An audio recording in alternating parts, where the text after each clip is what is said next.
raised by petitions and present these to government. So whilst we would still very much like the resumption of our regular debates in Westminster Hall, I'm really pleased to be holding today's session in the way that we are, and it means that members in particular who are shielding or self-isolating and therefore unable to take part in some of the proceedings in the main chamber are able to participate today. I'm also really pleased that SNP and official opposition have fielded front bench speakers and that we have a minister attending the session, listening to the debate and who will respond to the issues that the members raise. So to give as much time as possible for members to contribute today, I'll call Chris Evans to open the debate. Thank you, Chair. As this is our first Petitions Committee debate for many months, I would like to say something about the committee staff. With the suspension of sittings in Westminster Hall, it has been particularly difficult for the staff to respond to the ever-increasing petitions the committee has received. They've done a fantastic job, and on behalf of the whole committee, I would like to thank them. We've recently gone through an unprecedented period in our history. There's little wonder why so many people have been moved to add their names to petitions which relate to life after lockdown. I shall begin by highlighting the most prominent of these petitions, which was due to be debated before lockdown. The petition is titled "Allow Gyms and Leisure Centres to Reopen," and the word of the petition is as follows. The goal is to get the government to rethink their decision to close gyms and leisure centres and to come to an agreement to reopen them. The enforced isolation which came about from lockdown will have had an undoubted effect on people's mental well-being.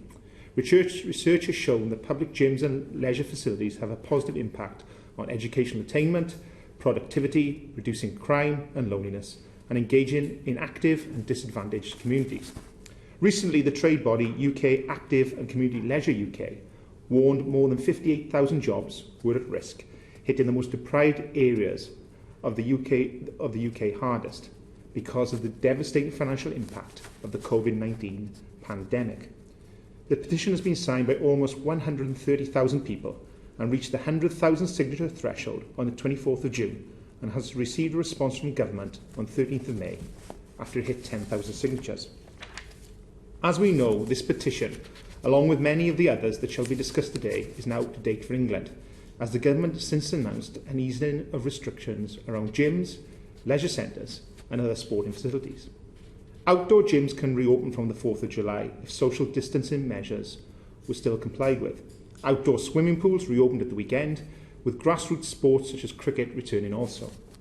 The government also announced that indoor gyms and swimming pools and other indoor sports facilities will be able to reopen to the public with social distancing and increased health and safety measures in place from Saturday the 25th of July. However, it should be noted again this applies to England only. In Northern Ireland and indoor gyms have already reopened. Meanwhile, in Wales, it has been confirmed that outdoor gyms can open from the 20th of July. But the reopening of indoor gyms, pools and leisure centres have not yet been confirmed, as is also the case with Scotland. I can see there are several members representing seats in Wales and Scotland who plan to speak today, so I will leave the argument to them. The First Minister of Wales has said the Welsh Government will continue to discuss a path to reopen indoor sport and exercise facilities with leaders in this sector. Scotland have already moved into phase 3 of their lockdown route. However, the First Minister has said that indoor gyms will not be opening any time before the end of the month. The petitioner is correct to highlight access to gyms and sports facilities is important for mental and physical well-being. I'm sure we can all empathise with those who found lockdown difficult. And for many, going to the gym and participating in either team or close contact sport was a key part of their life prior to lockdown. Therefore, it will be necessary that the government has issued a list of special measures in order to allow people to return to gyms, swimming pools and leisure centres safely once they're able to reopen.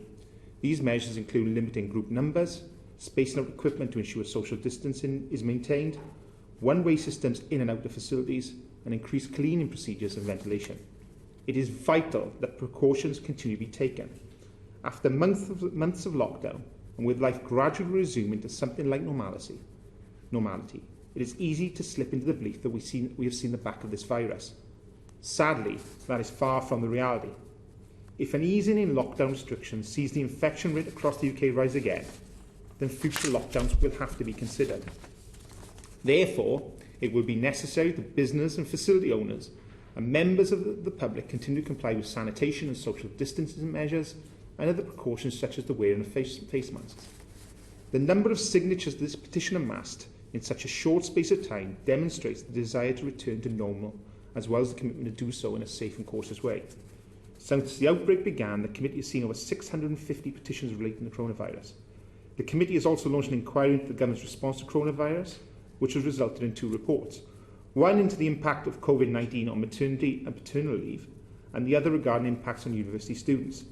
There are several petitions relevant to today's debate, which, while they have not reached the 100,000 signature threshold to be considered for debate, have reached the number to be eligible for a government response.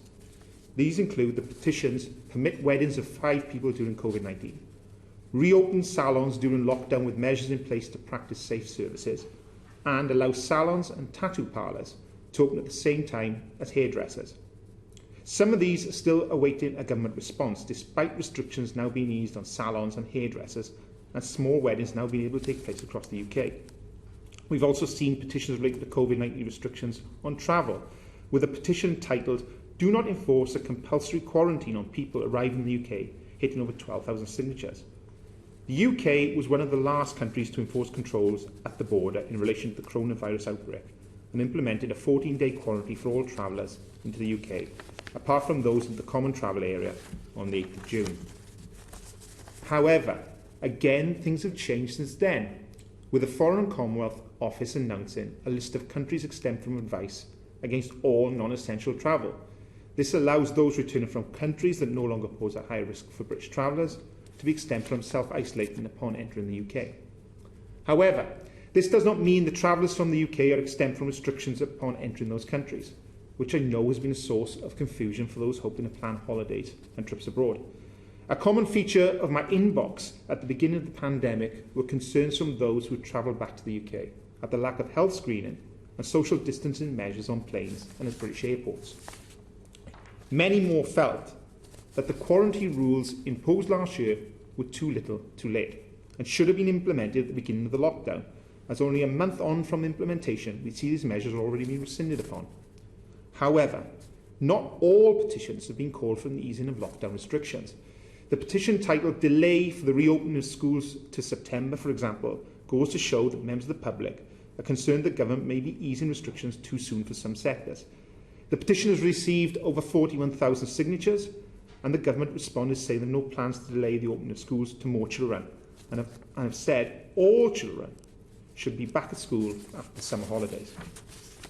It is right that we get our children back to school, but the government must do more to assure parents that children will be safe and produce a clear-cut plan that demonstrates that schools can operate safely amidst the pandemic and with precautionary measures in place. The coronavirus situation has been fast-moving, and the sheer number of petitions we have been receiving would indicate that members of the public have found aspects of the lockdown rules confusing and challenging. So many across different sectors have been seeking clarity on when their businesses and facilities can reopen, and have resorted to petitions in order to get an answer from the government. The pace at which the string of announcements on the easing of lockdown has been made has meant that many of the petitions are outdated before the government has responded, or before the committee could even debate them. The devolved nature of decision-making to lockdown measures has also contributed to the confusion for members of the public and businesses as to what is allowed and what is not. What the public need from the government is consistency in response. The daily press briefings held by the Prime Minister and Cabinet Ministers started out with a clear intention of providing clear messaging to the public. However, lack of public trust in the government to uphold their own lockdown measures, the muting of journalists who asked questions the government didn't know what to answer, and disputes over what was scientifically the correct course of action and what was more politically expedient, saw the entire thing descend quickly into a farce. The Prime Minister's apparent lack of communication with the devolved governments of Wales, Scotland and Northern Ireland have also led to confusion around what is the correct guidance regarding lockdown restrictions. Chair, lockdown cannot go on forever. We must get back to some semblance of normality sooner rather than later. Therefore, I support the easing of restrictions in order to get our economy moving again, and for members of the public to enjoy aspects of life that they were put on hold during the height of the pandemic. However, it is absolutely vital that health and safety measures continue to be strictly complied with. The cost of human life in this country due to the virus has been devastating for so many families. The government needs to restore trust in its messaging and work with leaders in Scotland and Wales to provide a more uniform approach for the whole country as we go forward. I want to conclude by thanking all those who set up these petitions and all those who signed them. One of the great privileges of living in a democracy is that petitioning works. The Petition Committee have proven that petitions are an effective way for the public to have their voices heard by Parliament and the government on the issues they care about. They have allowed for an entire range of voices across the political spectrum to be heard and counted during this pandemic. And for that, we should, as a Parliament, be grateful. Thank you. Thank you, Chris. And Catherine. Thank you, Chair. May I say it's a pleasure to follow, I believe, in this environment. I can say Mr. Chris Evans as well as the Honourable Member for Isloyn. So he's given us a kind of an impressive, comprehensive overview of the passions that have been aroused in the petitioners. And I want to add my voice to his words, saying what a wonderful job both the committee but also the individual petitioners have done in kind of representing the views of many thousands of people. It's truly a wonderful example of how this House can work to represent the British people in the mother of all parliaments, and I look forward to this as innovation continuing. This group of petitions we're debating today, I think, say many things about the British public. I think it says how proud they are of the businesses that they themselves have set up and the ones that they also work in. I think it says how proud the British are of the businesses which gain their custom as well, not just as kind of transactions, but as an important part of their lives and their communities.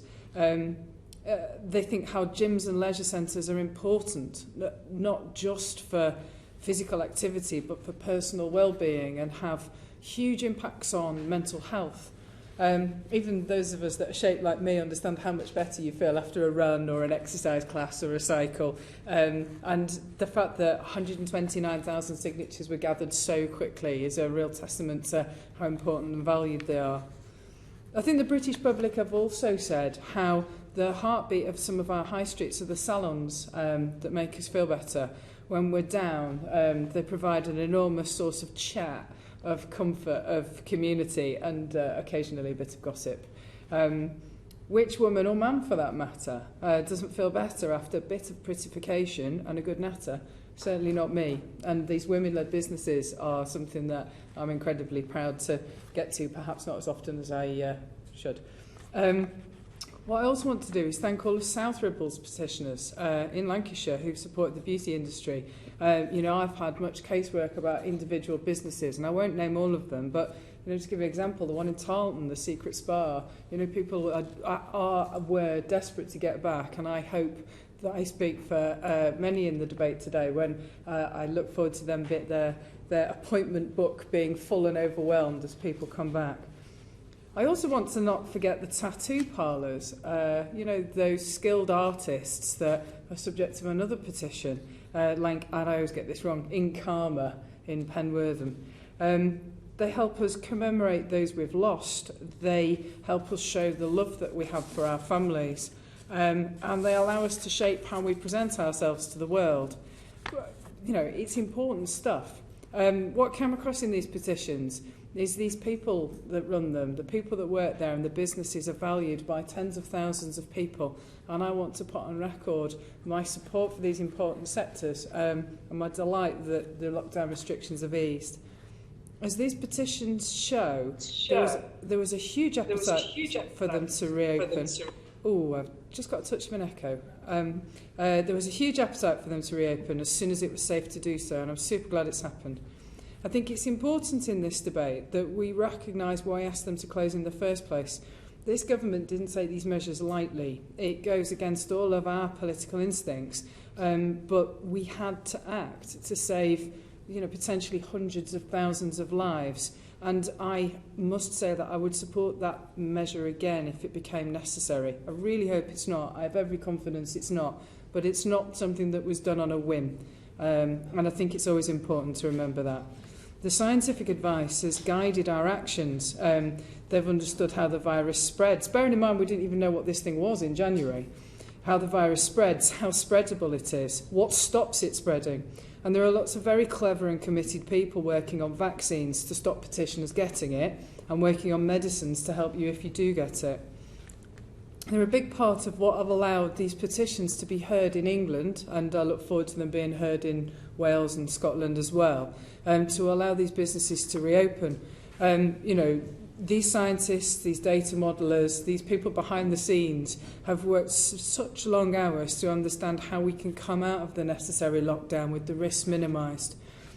They've worked so hard. So how can we as a nation strike that crucial balance between preventing an awful disease but not irreparably damaging the businesses that pay our wages, make our lives brighter and contribute taxes to the Treasury that pay for our wonderful NHS and schools and all of our important public services? I want to add my voice to the petitioners. Weddings, we all look forward to being able to attend a wedding. I know I've got a number of people that are desperate to get married in a do that's bigger than 30 people. I hope they understand that we don't take the restrictions lightly. And similarly, I am yet to be the proud owner of a tattoo, but I won't necessarily put it on record, but I might drop a couple of hints. Seriously though, I want to call on the government and our scientists that are working with them to listen to these petitioners and get these businesses open as soon as it's safe to do so. So I'd like to say thanks to everybody, and I say to anybody watching here, please do enjoy your local gym, your local salon, your local leisure centre, and look forward to enjoying your family wedding and your local tattoo parlour. Thank you, Chair. Thank you. And I'll go to Tonya Antoniazzi. Thank you, Chair. It is indeed an honour to be able to take part in this e-petition debate on the easing of COVID-19 lockdown restrictions, and a big thanks from me to all of the staff for facilitating it. So as the veil of COVID lifts, there is a looming national tragedy on the horizon. Now, I am the chair of the APPG on cancer, and I have to speak out at the current situation with regard to cancer treatment delays across the UK. This situation has the hallmarks of a national crisis, and really it just can't be ignored any longer. During a meeting with representatives from all the cancer APPGs in Parliament during the lockdown, we all agreed that there was a need for a national cancer recovery plan, and wrote to the Secretary of State for Health on the 22nd of May. Unfortunately, we are yet to receive a reply for that letter, and I would hope that the Secretary of State would sit up and listen to the chairs from the APPGs for blood cancer, radiotherapy, stem cell transplantation, and children, teenagers and young adults with cancer. We cannot and we will not be cast aside. A number of our fantastic cancer frontline workforce had obviously been redeployed to assist in the pandemic response, and we hugely value their support and endeavours during this very, very difficult time. But we are concerned that the cancer workforce was already depleted pre-pandemic, and it will find it very difficult to return to even normal duties. As many people are picking themselves up from the initial shock of COVID, there is this tragedy. Experts are warning that as many as 35,000 people could die unnecessarily to cancer as a result of delays and disruptions to their treatment. Now, some of you may have seen the BBC Panorama programme on Britain's cancer crisis last week, which laid bare the current situation. The investigation exposed the crisis to the public, and quite rightly, people are concerned and angry. Kelly Smith, her story featured in this programme, and she tragically passed away aged 31 during the story due to her bowel cancer, and it's been devastating for her family. Her life expectancy was drastically cut short after her chemotherapy stopped as a direct result of COVID-19. The response to Kelly's story has been staggering. The Catch Up with Cancer Change.org petition, which is not yet to become a parliamentary one, but I hope that it will, from her parents, Craig and Mandy Russell, in collaboration with Radiotherapy for Life, has received over 100,000 signatures within hours of it being opened on Saturday morning, and huge media attention. This morning I checked and it sits at just over 165,000 signatures.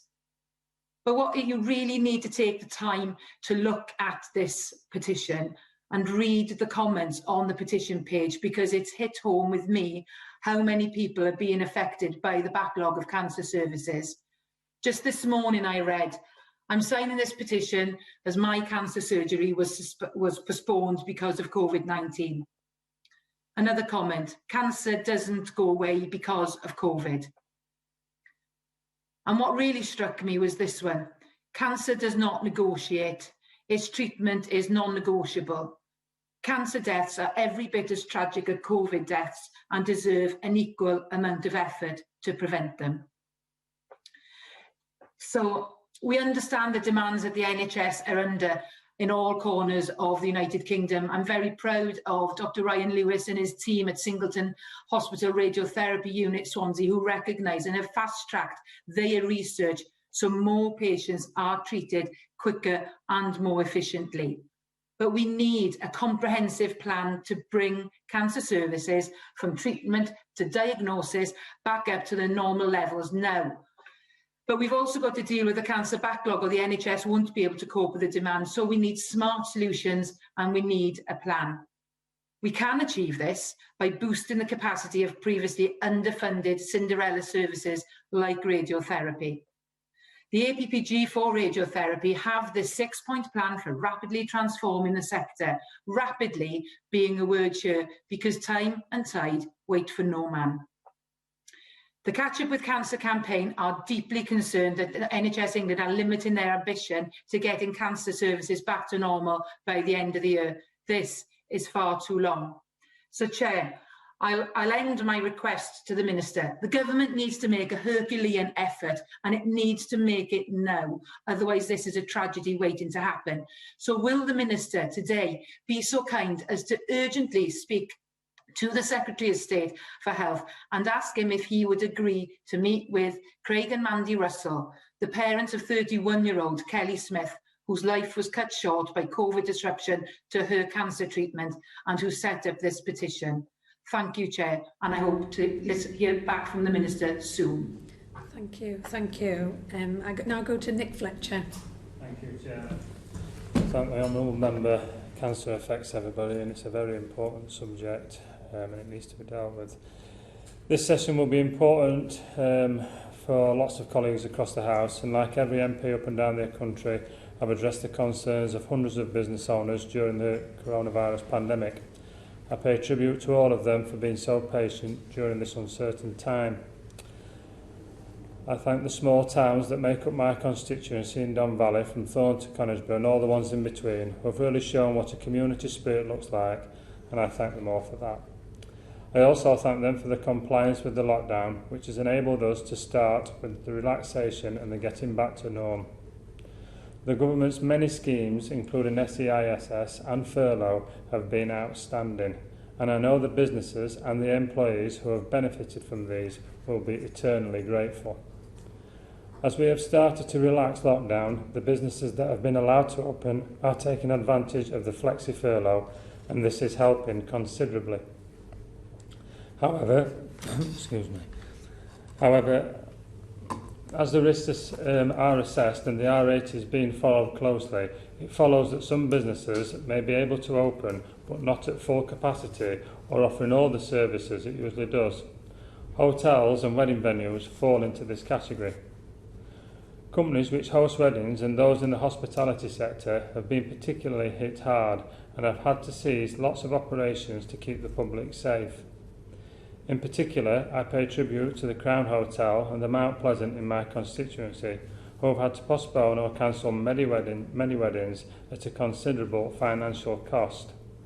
I know from speaking to the owners of such businesses and others that the sector is suffering greatly. As such, I welcome the fact that weddings can now go ahead, although not perhaps in the ways which were originally planned. I know a reception of up to 6 people will not be how most people would have wanted to spend their special day. Yet it's so important that we make small, cautious steps in this area rather than risk a second wave. Most wedding venues are large and many have outdoor areas, which would make social distancing possible. Having spoken to stakeholders in the industry, I am confident that the risks are low and the venue owners will be responsible when hosting such events. Furthermore, I firmly believe that marriage enables us to build strong social foundations, which will be more important than ever as we enter this new normal. Many young people in particular have suffered great emotional distress during this pandemic due to loneliness, and so I am glad that couples across the country will now be able to go ahead with a small wedding. After all, as a married man myself, I know the joy that a wedding can bring and the happiness of years of a long marriage. Yet it is not just the venue owners who will be relieved that changes to the guidance are being made and some small affairs can now go ahead. I know that many businesses, including dress shops, bakeries, beauticians, catering companies and many more, will be eager for further changes as they can only run successfully once the larger receptions can go ahead. Such businesses have my full support, and I know they have the support of the government as well. That said, we must all remain vigilant and if we are to make the most of this new normal. However, businesses need to have clarity from the government in this area, so I asked the Minister whether she will provide in the business industry with a roadmap plan so they can better understand when larger receptions can be held. This, I am sure, will provide much needed reassurance to the stakeholders in this sector. Finally, I would like to thank all the petitioners and everyone who has helped to set this up today. Very much. Daisy. Thank you, Madam Chair, and I'm grateful to the Petitions Committee for organising and securing this important debate on the easing of lockdown restrictions. I think there are lots of businesses that are very keen to get back to work, the ones that still aren't open, and the ones that have got back to work are pleased to be back at work. But the Federation of Small Businesses have made it very clear that there are lots of businesses that are incredibly nervous about what will happen in the event of a local lockdown. And there are many businesses that need the public to come out and support them. And many people don't want to do that because they don't have public trust. And there are things that people can go out and do safely if they adhere to social distancing guidelines and wear masks, and they can support our local businesses. But we do need to drive up public trust. And I believe that a lot of the anxiety that has been caused by the top-down, centralised approach that this government has adopted, which has been plagued by disaster after disaster.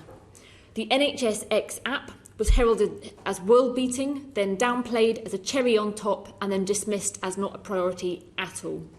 The testing figures are all over the place. New data published quietly just last week showed the government had overstated the number of people that had been tested.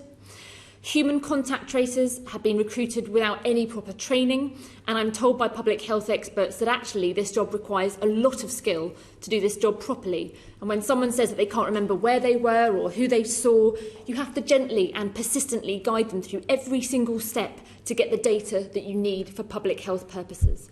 There's been uncertainty over the lack of statutory sick pay provision and whether some people have been left without any income at all. And even the most recent announcement on the mandatory use of face masks, which I welcome, still has no detail about those who are exempt for disability or health reasons will be protected from stigmatisation or worse. On data, up and down the country, including in Leicester, there are reports that local authorities are not getting the data that they need. Now, in St Albans and in Hertfordshire, we are receiving daily test information, but it is not post-coded data information. So it's really of very, very limited value. What we need is daily post-coded data, day in, day out, without fail. Also, in Hertfordshire, according to the Office of National Statistics, Hertfordshire has one of the highest care home death tolls from coronavirus. The ONS says that, the ONS data reinforces what was reported in the Health Service Journal on the 2nd of May, which highlighted that Hertfordshire and West Essex had the highest excess deaths in care homes from all causes in the week ending 17th of April. I am very concerned, as are my colleagues in Hertfordshire, that the policy choices by this government may well have contributed to deaths through the discharge of COVID-positive patients to care home settings which could not cope with essential infection control. And County Council staff has also confirmed that due to the lack of testing, they cannot be certain that asymptomatic patients were not admitted to care homes without proper isolation measures. Now, as restrictions are being lifted, we all want to do what we can to support all businesses to survive and thrive, but that will require public trust. That means that we need the government to know how many tests have actually been conducted. We need an update from the government on the number of human contact traces and knowledge about how much training they have received. We need a strategy from the government on face masks and a commitment to a public awareness campaign to protect those who are exempted for disability or health reasons from stigmatisation or worse. And crucially, we need this post-coded data day in, day out, without fail. That is what we need from the government in order to drive up public trust, which in turn will help our businesses to survive and thrive. Thank you. And I'll go to Lynn Brown. I'm very grateful. Can I start by giving thanks to you, Chair, for giving those of us who are shielding a priority in this debate. I can't tell you how difficult it's been to be excluded from debates and not being able to represent my constituents properly. So we've got the easing of lockdown restrictions, and that's so welcome in many, many ways. Most of us can see loved ones again, and some will be able to take much needed holidays. But at the same time, COVID is bereaving hundreds of families a week, and in normal times, this would be absolutely horrifying. On the 23rd of March, when lockdown began, there were 74 COVID deaths. Just 5 days ago, on the 11th of June, there were 148 deaths. On the 7th, 155, and on the 8th, 126. The outbreak isn't over, and a second wave is likely coming. Surely we can't be comfortable to live with this, to simply accept these deaths. Understandably, many in my constituency remain frightened, and frankly, the economy and society isn't going to recover until the threat of the virus is eliminated. When lockdown began, the actions of the government inspired confidence in many, but sadly, that's been damaged by confusing advice, U-turns, and inconsistent enforcement. And truly, the Cummings affair severely dented the government's credibility. But I don't want to focus on the problems of the past. I think I want to focus now on what we need for the future. Newham Council, our voluntary sector, special shout out to the Magpie Project and West Ham's Food Bank. They've all done so much essential work to protect people. But the level of investment currently committed by the government's not going to be enough. We've got the second highest child poverty rate in the country, but the money that the government said that they'll give us isn't going to do anything to match our need. As we know, children, they've had massively different experiences over the past months, dependent on the income of their parents. Many have been left without reliable broadband access or even the right devices, and thereby excluded from the education system. Their learning and their development suffered. Shocking numbers are already going hungry. If and when we lock down again, resources have got to be there in every community and home to ensure fair access to education. I think we've got to learn from past mistakes. We've got to care for our vulnerable and not forget anyone as we move into what I think might be a very dangerous next phase. So let me quickly talk about asylum seekers. The accommodation they've been placed in has sometimes 8 families all using one bathroom and one kitchen. How can they isolate? The money they get to buy food for their children is on cards, which they can't use online. So what do they do if they get sick? They have to go out and buy what they need and risk infecting others. And frankly, if we don't know by now that if everyone in our society isn't safe, then none of us are safe. What have we learned over the past months? And what about those who are currently shielding, who are now being forced out of their homes for economic reasons, required to look for work that doesn't exist simply to access universal credit, unable to stay safe without getting into deeper and deeper debt? These questions and issues will be creating COVID risks for months, so they've got to be sorted now. But in the short time I've got left, let me plead with the government to listen to a group of medical experts preparing for the second wave. Experts on thrombosis have had approval denied for studies on potentially severe risk of COVID patients and survivors. And unbelievably, it was denied because the project didn't yet have full funding. But how can full funding be secured in advance for emergency trials like this? To get that rejection, scientists have waited for months and they've received no proper explanation on who's making the decisions and why. I don't think it can go on. We need actions, we need answers in place soon to protect us all from the second wave. Thank you. And I'll call on Hugh Merriman.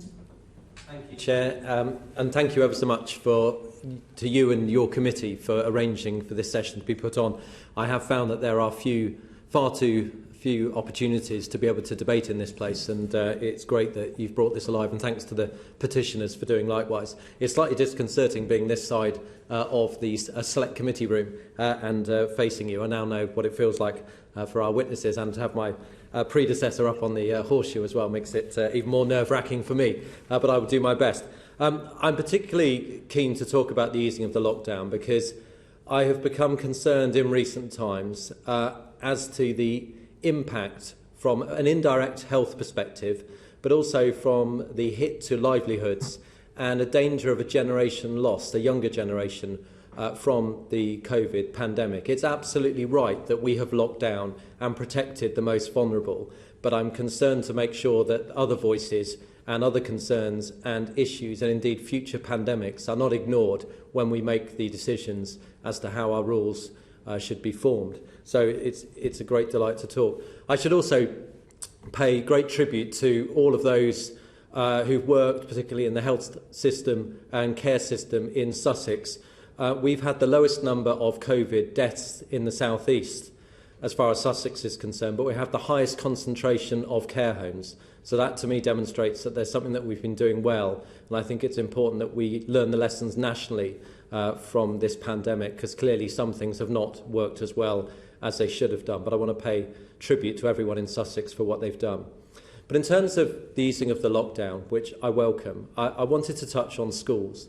I'm particularly concerned that some school children will have lost 6 months of their time in the classroom by the time they hopefully get back in September, and it's by no means guaranteed that they will. And I think it's also a tragedy in terms of the attainment gap from schools. Those schools with the resources, with the ability to put more money into the system, will have innovated and will have tried new things to ensure that their pupils are still following the teachers' teaching by visual aids or others. And yet other schools just haven't had that level of innovation at all. And I have certainly experienced that. And I'm very concerned that young people have lost that direction and that interaction from their teachers, and not just from their teachers, but from the pupils around them, their peers. And I'm very concerned as to what's been missed out. So I think it's absolutely essential, as we ease the lockdown, that there is a Herculean effort from government and the education sector to make sure that our schools are open in September, and that we also consider the risks involved as well. We know that young people, in terms of the chances of being impacted by COVID seriously, it's incredibly low risk indeed. We have to make sure that the teachers are protected. They may be higher risk, but the young people are not, and we need to take that risk factor into account when we look at what is acceptable and not acceptable. We need to take more risk in our schools in that regard and not treat it as the same setting as a care home setting, where, of course, things have to be different. And I'd also like to hear the government set out very clearly to schools that they will not be absolutely strictly liable. There is a lot of scare stories going around right now, which means that head teachers feel that they can't take decisions which would lead them to liability. This is guidance only, and it's important that the Department for Education clarifies how this should operate and that schools don't feel paranoid from opening in September. I also just want to pay a nod towards the lockdown easing for businesses. I represent a rural county. We do not have big businesses that can support staff in the way that perhaps others with a balance sheet can. And as a result, I'm particularly concerned about job losses.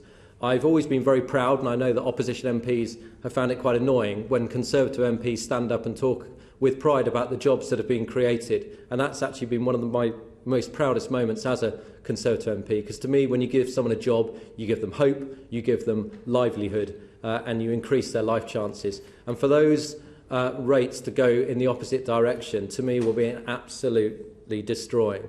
And so I want to hear government put the message out that, again, we do need to take a little more risk. We need to unlock and then make sure that people are going into the shops and restaurants and are spending the money.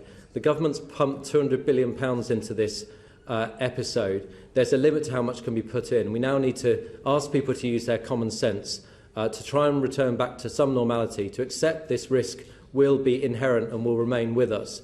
But if we don't do that, then there'll be a whole generation of lost souls, and that concerns me greatly. So I'll end there, Chair. Thank you again for giving me the opportunity to speak. Thank you. And I go to Neil Hanby. Thank you, Chair. May I add my thanks to the petitioners and all those involved in making this debate possible this afternoon. I'm joining you from Fife, and I would like to pay tribute to the researchers in my Kirkcaldy and Cowdenbeath constituency who have played their part in identifying dexamethasone as an effective early component of medical treatment. In Scotland, it is our unapologetic objective to eradicate this virus, and we're making good progress, driving down the numbers, thus preventing the risk of resurgence. These bold words are not bravado. There is no place for such complacency, but the commitment by the public across Scotland to control and suppress this virus are thankfully having a real and demonstrable impact. The conscientious and measured national response has widely been attributed to the clear, consistent and calm messaging from the Scottish Government throughout the crisis. As a direct result, the Scottish Government has now been able to move to a zero COVID strategy with a detailed route map to the easing of lockdown based on elimination of COVID-19 and a constant drive to lower infection and mortality rates.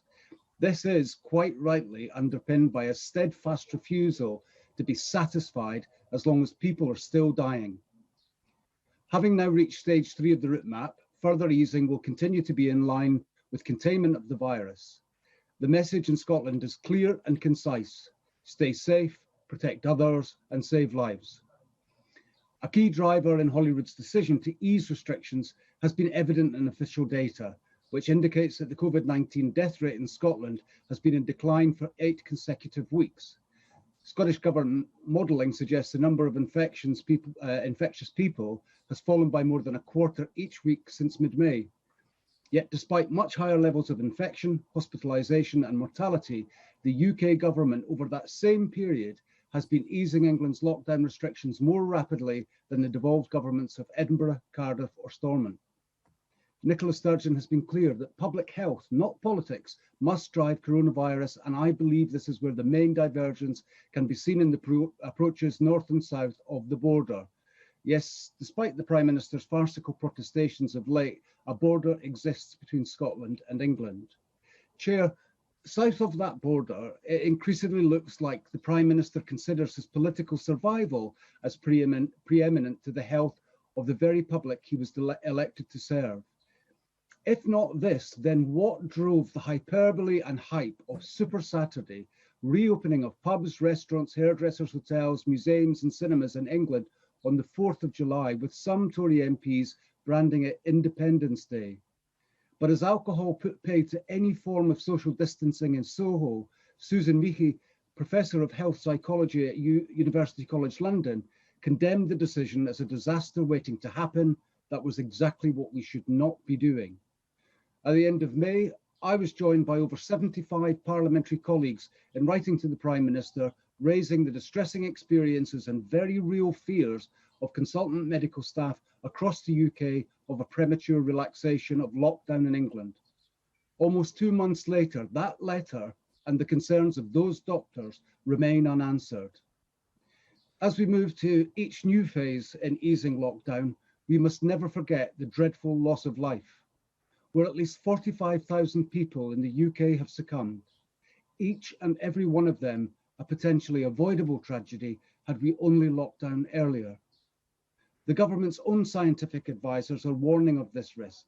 Professor John Edmonds, a member of SAGE, has said that UK government's failure to lock down sooner had cost a lot of lives. And I reiterate the question I posed to the Health Secretary last month, to which I did not receive a satisfactory response. If the government is no longer following the science provided by their own advisors, whose advice are they following?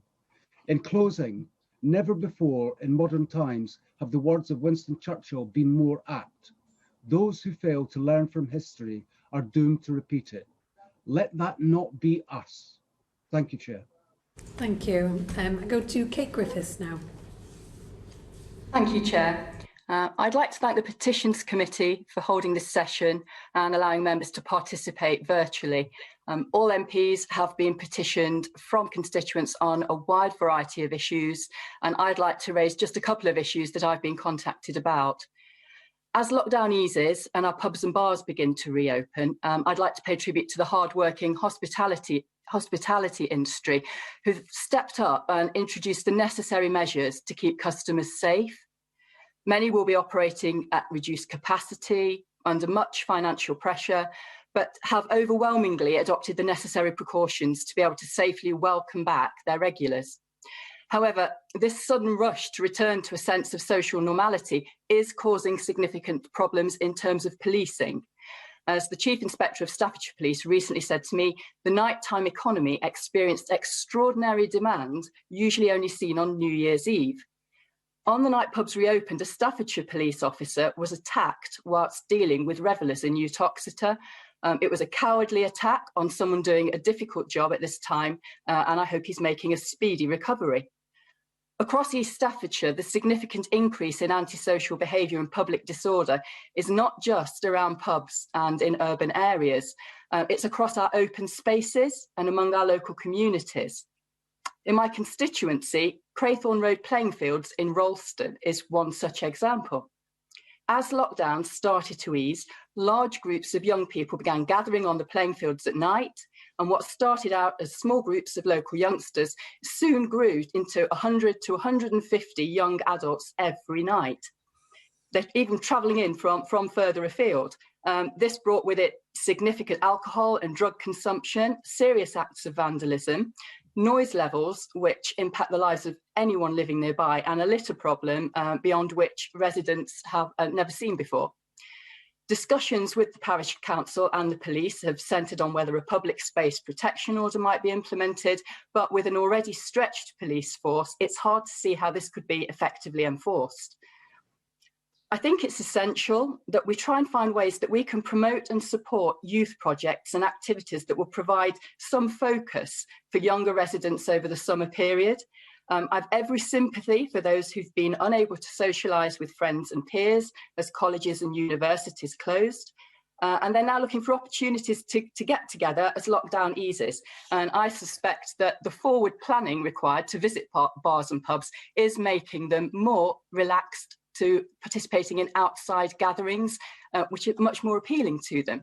I'm not sure nearby residents would agree.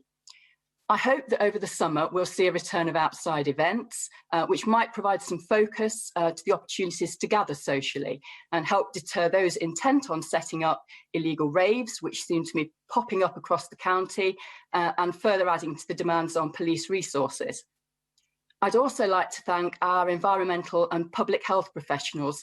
They also find themselves stretched as lockdown measures are eased, not just in terms of cleaning up the litter caused by these gatherings, but by ensuring that those businesses that are opening are doing so safely. As the government announced the welcome but sudden opening of leisure and beauty services, our local authority teams who monitor compliance were inundated with incidents being reported. With so many additional guidelines and rules in place, although many businesses are working hard to get it right, some do unfortunately get it wrong. And I hope the Minister will consider the additional pressures being placed on these teams as we continue to emerge from lockdown. And the final point I would like to quickly make is in relation to the wearing of face coverings. There are a number of petitions in relation to transparent face coverings. I welcome the government's decision that face coverings should now be worn in a bid to reduce transmission of COVID-19, but can I urge the Minister to consider the impact that this is going to have on those who are deaf or have hearing problems? These people rely heavily on facial expression and lip reading in order to be able to communicate. It's vital that we take action to ensure that they are not ostracised by these measures. Would the government consider commissioning transparent, breathable face masks to ensure that they're quickly available for those that need them, both in care settings and in the wider community? This removes the barriers to communication and is a huge opportunity to make a real difference to people's lives. Thank you, Chair. Thank you. And I'll go to Lillian Greenwood. Thank you, Chair, and thank you to you and your committee for ensuring that this session is taking place and providing us with an opportunity to raise concerns on behalf of our constituents. The potential impact of coronavirus on the sectors that are still unable to open and which may not be able to open for some time is deeply worrying. Theatres, music venues, indoor sports arenas and beauty salons contribute billions to our economy every year and yet are facing a cliff edge.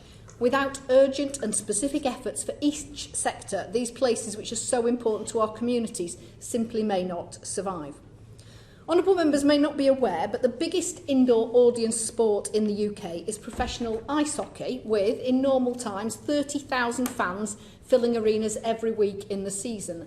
I'm very proud to have the National Ice Centre in my constituency and that the Nottingham Panthers are, well, obviously the best, but amongst the top 10 clubs that make up the UK Elite Ice Hockey League.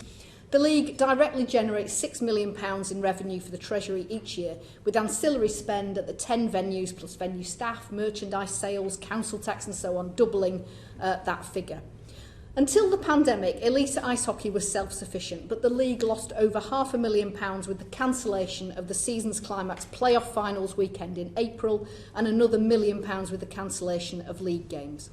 Unlike those sports which have TV deals or major sponsorships, ice hockey relies on spectators being able to attend games to be able to survive this crisis.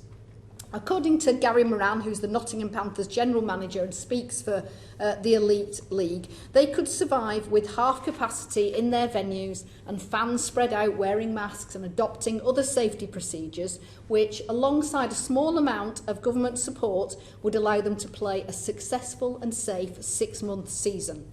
They can make plans to get through this crisis, but they need certainty and support from government to do so. I hope that the Minister will urge her colleague, the Sports Minister, to meet with the Elite Ice Hockey League to discuss their needs. I appreciate the Chancellor's efforts to protect our economy, but particularly for sectors such as live entertainment and theatres, these efforts don't go far enough.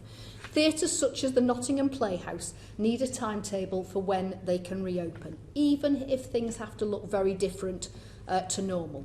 The package of support for the arts sector was widely welcomed last week. Grants are all well and good, but without knowing how long theatres need to make them stretch, it leaves them unable to plan to survive. On Sunday, the Minister for Digital and Culture said on Sky News that the government wants to be able to open theatres indoors shortly. I don't know what shortly means, and I hope that the Minister can clarify whether we can expect that announcement this week, this month, or perhaps before the end of the year. And we also don't know how and when the £1.57 billion package is to be distributed, so perhaps she can shed some light on that. Research conducted by Media Insights Consulting has shown that live entertainment and theatre generate £11.25 billion each year. But it's not just about money, it's about people. The sector supports over 600,000 jobs that are currently hanging in the balance. And it's about the vital role that theatres play in our communities. For many of us, Christmas isn't Christmas without a trip to the panto. Maybe this year safety demands that there be no shouting, no joining in with the dancing and no interval for ice creams, but can it happen at all?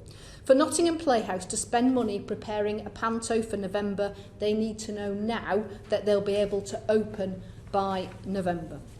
Theatres like Nottingham do incredible work to inspire the next generation. Drama and performance are essential in supporting children's wider learning. We know when schools will return, but when can youth theatre return? When can schools take a group of students to the theatre?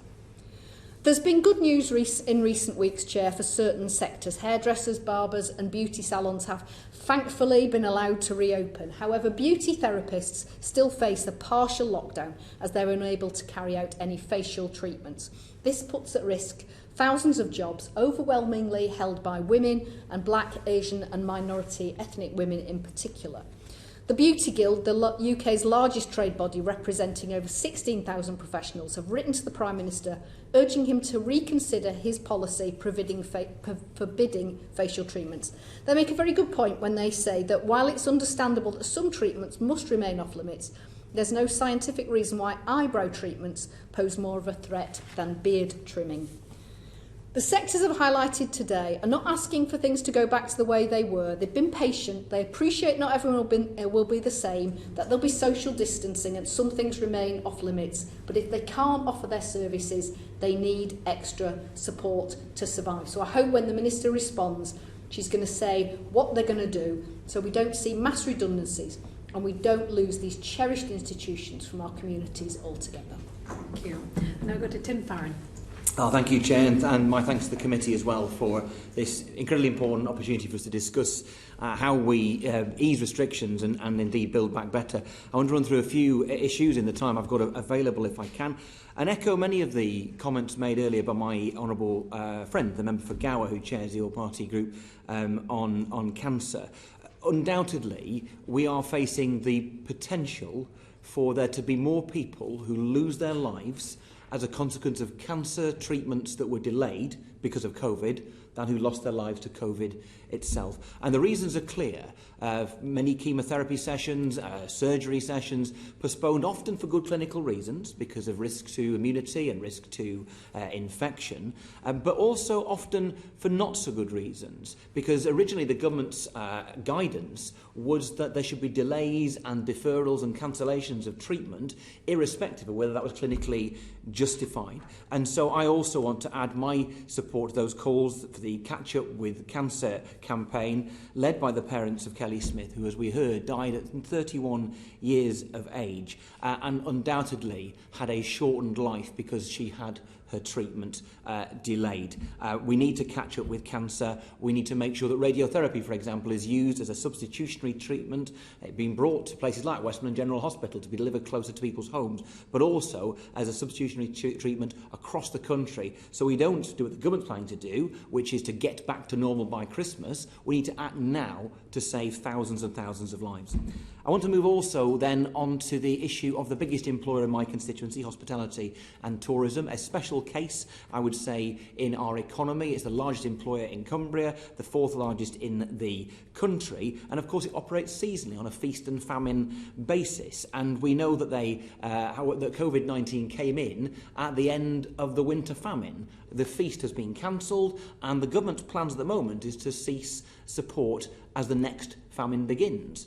And the reality is we've already had a 314% increase in unemployment in my constituency, the biggest in the country. We have the largest number of people on furlough, 40%. And another statistic for you, UK Inbound's research shows that 60% of their members expect to make redundancies next month in anticipation of the furlough scheme being rolled out. 53% of their members expect their businesses to fail within 6 months. So we're heading for huge hardship unless the government agrees the package that's proposed by myself, Cumbria Tourism, MPs from across the House, and indeed tourism organisations from Visit Durham to Visit Cornwall right across the country. The government must fast-track a specialist package for hospitality and tourism to save that industry today. I also want to urge the Minister, to urge the Treasury, the Chancellor in particular, to end the exclusion of those 3 million people who are getting no support whatsoever. Those people who set up their businesses within the last 12 months or so. People people who are new entrepreneurs, who we desperately need to lead the fight back, who have the imagination and the creativity to do so, who've taken risks to set up their businesses and perhaps have very little money left, nipped in the bud at just the moment they can't afford it. People who are directors of small limited companies and, of course, new starters as well. Many of those in my own constituency, where 1 in 4 of my constituents work for themselves. The government must intervene and end the exclusion of those people who are facing desperate hardship. The problem is that whilst there's no support for those desperate people excluded from the scheme, there is, thanks to the government, a £15,000 bung to people who own a second home. Absolutely shocking priorities. So whilst I understand the motivation behind the stamp duty cut, and I'm not opposing it, but to extend it to people who are already fortunate enough to have a home who now want to buy a second one, in a constituency like mine where many communities are dying because of excessive second home ownership which squeezes the life out of them, that is completely unacceptable and the wrong priorities. So stop giving bungs to second homeowners and instead meet the needs of the excluded 3 million. And finally, I guess it's important to say that the government is making a very foolish move in deciding in the midst of this battle to fight back against the coronavirus and the economic damage that it has brought with it, they've decided that the thing we desperately need is to have a completely pointless top-down reorganisation of local government in Cumbria. Because that's exactly what we need, isn't it, when we're trying to fight back against the coronavirus and the economic damage that it has wrought, to set institution against institution, to waste money, to paralyse social care and education, and to make local leaders completely and totally contemplate their navels for the next 2 years. What a complete waste of time, taking our eye off the ball. So instead, surely, I urge the Minister to make sure the government's priority is to be catching up with cancer, to be saving our biggest employer, hospitality and tourism, and helping those who have been excluded. Thank you. Thank you. And I now go to Marion Fellows. You need to unmute, Marion.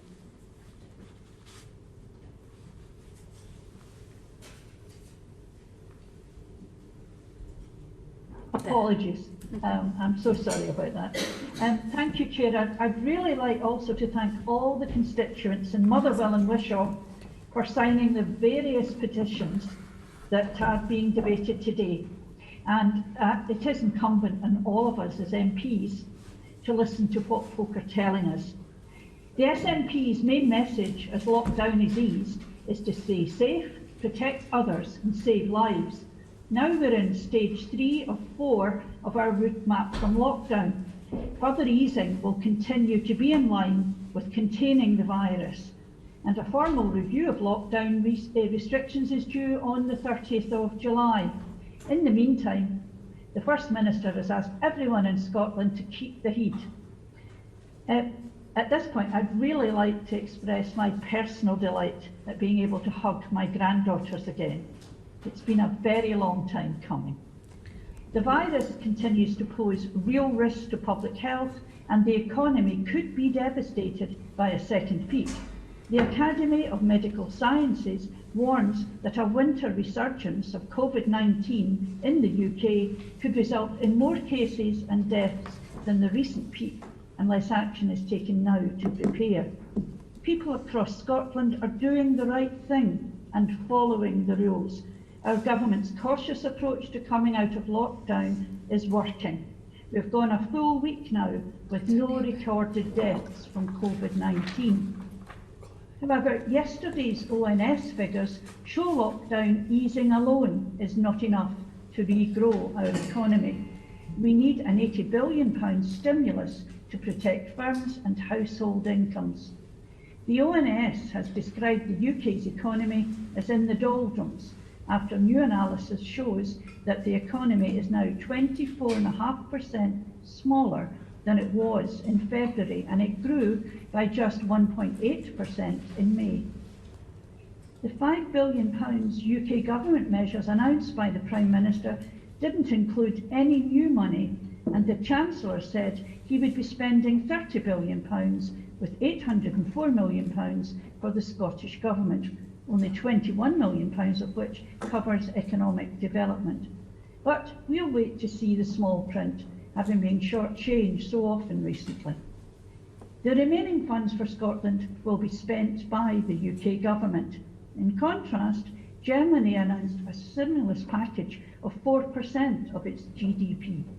The equivalent for the UK would be £80 billion. Where we have the power, the Scottish Government has spent £4 billion on COVID, and for businesses it is over £2.3 billion above Barnett consequentials. However, our hands are tied. The Fraser of Allender Institute is clear.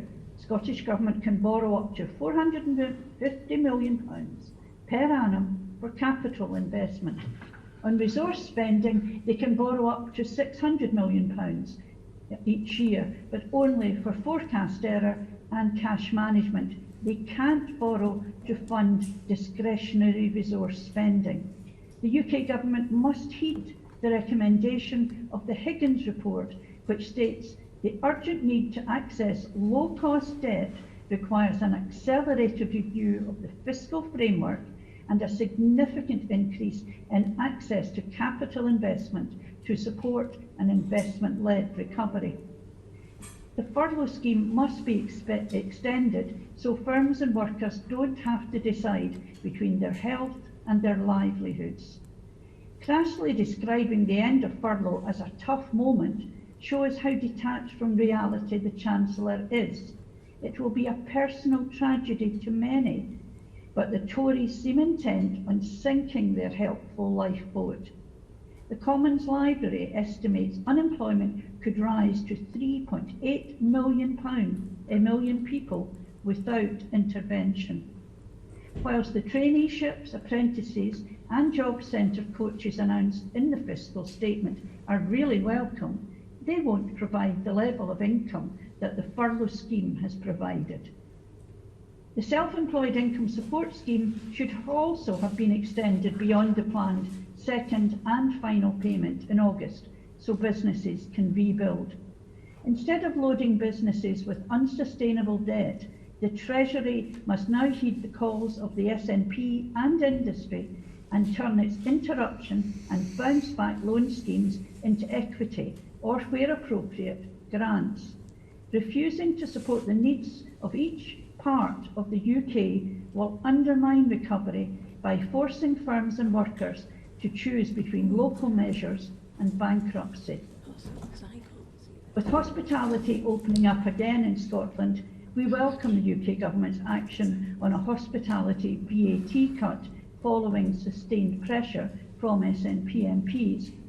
The SNP calls on the UK Government to examine a reduction in VAT for the hospitality sector, levelling the playing field with other EU nations and creating new jobs by reducing the general VAT rate from 20 to 15%. Marion? The autumn budget should implement SNP demands for a cut of 2 percentage points of employers' NI contributions to support firms and boost jobs. Marion, can you wrap? Marion? I want to pay tribute to your committee for the innovative and helpful way they have provided a means for backbenchers like me to express our views in this way. Thank you. Thank you very much, Marion. I call Vicky Foxcroft. I want to thank you, Chair, for enabling those of us who are shielding the opportunity to participate today. Sadly, we have been excluded from far too many debates over recent weeks. Like many others, I've been asking why this is the case when we had a system that worked. And should there be a second wave, how will Parliament ensure that my colleagues and I can fully participate? From the beginning of this crisis, I have been open about my compromised immune system, which is due to the medication I am on for rheumatoid arthritis. Since then, I have been contacted by hundreds of other people who are shielding. I want to thank them and my constituents for their unwavering support. However, they are also angry that their voices are not being properly heard. Shielding and disabled people want to see that lessons have been learnt, and my constituents want me to be able to fully represent them. Throughout this pandemic, disabled and shielding people have felt like they're an afterthought. So I would like to use this opportunity to ask the questions they want answered. Understandably, shielded people are very anxious about returning to work. I've asked numerous ministers, including the Prime Minister, how individuals can be sure that their workplace is COVID secure. Will employers be legally required to conduct individual risk assessments? And if an employer doesn't do this, what sanctions will government be issuing? What protection do employees have if their employer cannot guarantee their safety? Leading on from this, what measures has the government got in place to ensure that there is no increase in unemployment among disabled people? And turning now to welfare, what efforts has the government made to uplift legacy benefits? It managed to increase universal credit by 20 quid a week, almost overnight. Yet several months on, and despite repeated questioning from our shadow work and pensions team, we see no attempt to increase ESA, JSA, DLA or PIP. Surely this could have been rectified by now to ensure disabled people are not left worse off. Or is this a conscious policy decision? And on to our unpaid carers, who, as we all know, are doing amazing and often unrecognised work. Carers allowance pays just £67.25p a week. Is the government going to review this? Given the fact that unpaid carers save the economy £132 billion a year. And with regard to the Care Act itself, when will easements be brought to an end? And then there are schools. Many constituents, teachers and unions have been in touch with me about schools returning in September. Some children will be coming back to school in September after a period of hunger and trauma behind in their learning. Teachers will be expected to support them without additional help. This can't be right. Teachers need resources to support children's mental health. They need support for kids with education and healthcare assessment plans and additional needs. And schools need emergency money for extra cleaning. Will the government be providing the resources for schools to ensure they are safe and welcoming of all children? And will children on EHCPs be guaranteed a place? How will the government ensure that schools do not use spurious excuses for not having them return? Schools must be sufficiently supported to ensure that no child is left behind. And we all know that good communication is key. At the start of this pandemic, communication with disabled people was wanting at best. Should there be a second wave, it is absolutely vital that we see improvements, but it cannot happen too late on in the process. Will the government commit will the minister commit his government to ensuring that disabled people and shielders are fully consulted at every stage? To finish, I know I've asked a lot of questions in a short space of time, and if the minister can't answer them all now, I'm happy to receive written responses. But I do want answers, and so does everyone who has contacted me since the start of this pandemic.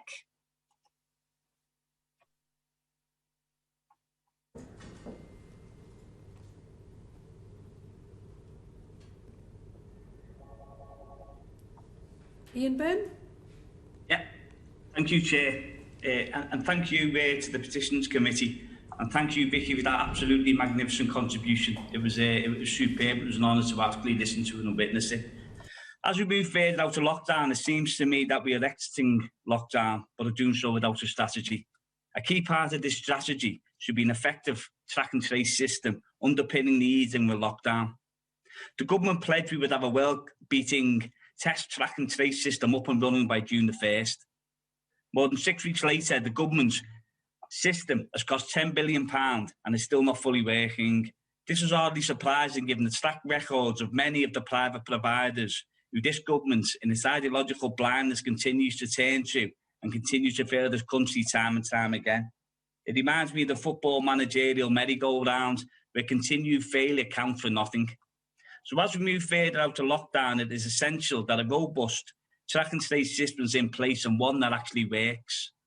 If there is one thing that our Prime Minister has been consistent on during this pandemic, it is inconsistency. Its mixed messages have led to widespread public confusion, a loss of trust in the government's handling of the crisis, which has at times weakened the public's resolve and undermined the public health effort. The onus for managing the Covid-19 crisis as we move increasingly out of lockdown must not be placed on the public alone. It's for the government to protect life and ensure public health and safety. We must also focus on the protection of all workers. And where I welcome the Health Secretary's announcement yesterday that it will be mandatory for people in England to wear face coverings in shops on July the 24th. Surely it should not have taken so long for government to provide this guidance to keep our shop workers safe. But the death rate among sales assistants are 75% higher among men and 60% higher among women than in the general population. The government should have reacted sooner to protect shop workers, and we must see an end to such dithering from now on. We must all be deeply concerned as we come out of the lockdown about the inequality of society and the structural weaknesses that the pandemic has shone a light on over the last few months. So I fully support the increasing calls from across this House for urgent measures to be put in place to ensure that people living in the private rented sector who have lost incomes because of the pandemic are not forced into homelessness when the temporary ban of evictions ends in August. In my constituency of West Derby, I have many constituents who are now in debt and are terrified of the impending threat of eviction as a direct result of the COVID crisis. The simple fact is that without emergency legislation, thousands of people will be forced onto the streets.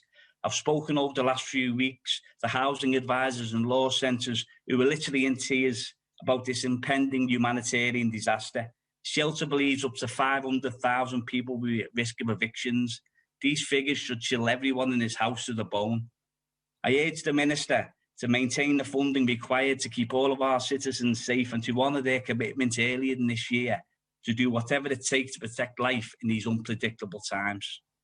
Last week, the co-chair of the APPG for Ending Homelessness, Bob Blackman, called on the government to act urgently and stop people who were homeless prior to the pandemic from being forced to return to the streets as emergency lockdown measures ease. The Right Honourable Gentleman told Sky News that an emergency law must be passed urgently, otherwise people could be turned back onto the streets. He said there is no reason for such emergency legislation could not pass in a single day, and he implored the Minister to act on this. Councils around the country, including Liverpool City Council, have been doing excellent work and pulling out all the stops to support those experiencing homelessness during the pandemic. Emergency legislation and ongoing funding commitments from governments are now essential to enable this work to continue and to ensure that no one returns to rough sleeping. So, Chair, even before the pandemic hit, millions of people were already struggling. Debt was at a record high, homelessness and food bank use was soaring, and since the crisis started, pay has fallen steepest amongst the lowest earners. There is still no strategy from government to support our most vulnerable people. We need to look at measures such as increased council funding, reforms to the welfare system, a council tax freeze, increased hardship funds for councils and specific support for renters. Years of low wages, benefit cuts and casualised labour and a 10-year race to the bottom under consecutive Tory governments mean that many of these changes were long overdue before the Covid-19 outbreak. No more stick and plasters. We need a plan to help and support people in dire states. And earlier this year in my maiden speech, I called for a genuine safety net to protect people from a pandemic that is not their fault. I repeat that call here today. Thank you, Chair. Thank you. And Ruth Jones. To speak in this important debate today, and I'd like to start my remarks by congratulating you and your colleagues on the Petitions Committee for holding the first ever, I believe, hybrid e-petitions debate this afternoon. And your collective and cross-party tenacity has ensured that parliamentarians here and virtually are able to do our job, which is to hold the government to account. Although I must say, sitting on this side of the horseshoe, as others have said, is quite a different experience, and I will certainly treat witnesses to select committees with more sympathy in future. There are a number of different petitions relating to the easing of COVID lockdown restrictions before us this afternoon. As I'm sure is the case for many across this House, this debate is important to my constituents in Newport West, and my comments this afternoon are based on the many emails, demands and concerns raised with me and my team in recent weeks. So I want to start by saying thank yous. Thank you to those who followed the rules. Thank you to those who stayed at home and resisted the temptation to test their eyes by making a 60-mile round trip. Thank you to those who missed family funerals, who cancelled weddings and went without seeing their family and loved ones for so long. My message to them all is you stayed home and in turn you saved lives. I also want to pay tribute to those people who lost their lives in Newport West, across South Wales and in all parts of the UK. We mourn their deaths and we will honour their memories. The fact, Chair, that almost 300,000 people in all parts of the UK have signed petitions relating to the easing of lockdown restrictions shows just how vital it is that Parliament discusses the way forward in an open and transparent way. We all know how difficult recent weeks and months have been for so many people from all ages and from all communities. And I can absolutely understand the powerlessness, the rage and the fear and the general malaise that many in our communities are experiencing, and the desperate feeling of wanting things to go back to what we knew as normal. But there is going to be no quick return to normal as we knew it. And our task now, as restrictions are eased and the country opens up again, is to reflect on how best to mould and shape the new normal that lies ahead. Before my election to this place, I spent over 30 years working in the NHS as a physiotherapist, and I saw firsthand the wonderful life-saving and life-changing work that NHS staff do for us and our families every single day. As restrictions are eased, and we must be mindful that those on the front line put themselves at risk by helping us. So in our actions, we must help the NHS to help us. Even in New Zealand, where the strong Labour government led by Prime Minister Jacinda Ardern has shown how differently this crisis could have been handled, the virus has not gone away. And that is true for the UK too. We have not left the danger zone, and so caution and wisdom must rule the day, because the future of our economy and country depends on it. In bringing my remarks to a close, I want to pay tribute to all the small businesses in Newport West who were hit so hard by the economic consequences of the virus. The easing of restrictions is vital to keeping them open and keeping our local economies, helping them to recover. Like many others speaking in this debate today, I am deeply concerned at the potential job losses that are coming in the months ahead. Although we've heard about some major companies making redundancies such as BA and Airbus, I am just as concerned about job losses in smaller companies and the knock-on effect on their families and our communities. The Welsh Labour Government has provided strong and authoritative leadership, and we saw that when the First Minister Mark Drakeford revealed that he moved out of his own home so as not to put the lives of his loved ones at risk. With that in mind, and as we look to the easing of lockdown restrictions, I call on us all to show leadership and be mindful of the impact of our behaviour on the lives of those in our communities in all parts of the United Kingdom. Thank you. Thank you. And I'll call Vera House. Thank you, Chair, and thank you for this opportunity to speak.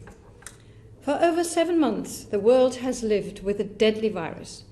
Governments of different persuasions have dealt with it differently.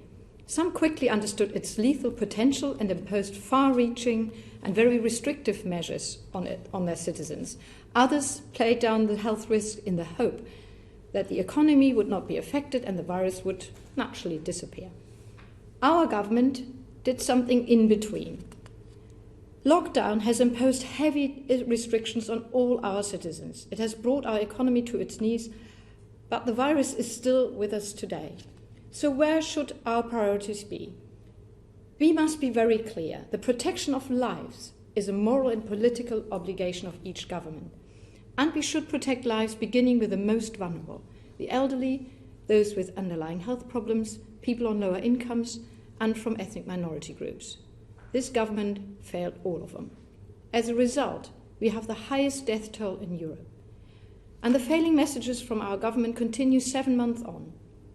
In a crisis, people need clear leadership. Arguing that difficult decisions in unprecedented times should be left to the individual because we live in a liberal society is a big misunderstanding of what a values-based liberal society is. The core principles of my liberalism is that my liberty is protected only to the extent that it does not diminish the liberty of others. From this flows that in this health crisis, I am at liberty to protect myself, but I must not knowingly endanger others. Face coverings are a very good example.